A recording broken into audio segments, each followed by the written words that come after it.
শুরু হয়ে গেল ক্রিকেটের মহাযুদ্ধ আইপিএল 2025। প্রথম ম্যাচে দাপটের সঙ্গে খেলে কেকেআরকে ঘরের মাঠে 7 উইকেটে হারিয়ে দিল আরসিবি। টসে জিতে বল করার সিদ্ধান্ত নেয় আরসিবি। ব্যাট করতে নেমে প্রথম ওভারেই উইকেট হারায় কেকেআর।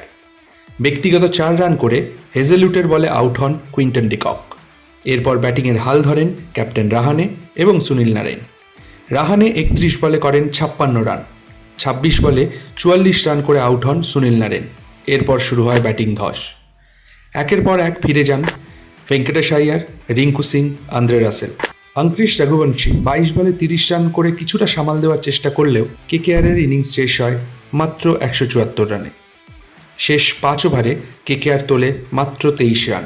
আরসিবির হয়ে দারুণ বল করেন জস হেজেলউড এবং ক্রুনাল পান্ডিয়া। 4 ওভারে মাত্র 29 রান দিয়ে 3 উইকেট তুলে নেন পান্ডিয়া।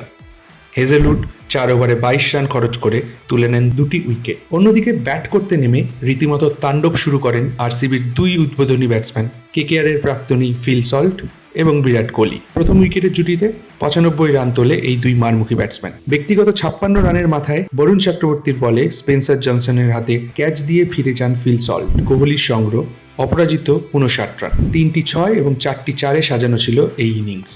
ক্যাপ্টেন পাতিদারের 16 বলে 34 রানের ঝোড়ো ইনিংসের সুবাদে 16 ওভার 2 বলে ম্যাচ পকেটে পুরে নেয় আরসিবি। কেকেআরের হয়ে একটি করে উইকেট নেন বরুণ চক্রবর্তী, সুনীল নারাইন এবং Vaibhav Arora. Player of the match হয় ক্রুনাল পান্ডিয়া। এই ভিডিওটি কেমন লাগলো অবশ্যই আমাদের কমেন্ট করে জানাবেন। চ্যানেলটি সাবস্ক্রাইব করতে ভুলবেন না। দেখা হচ্ছে পরের ভিডিওয়।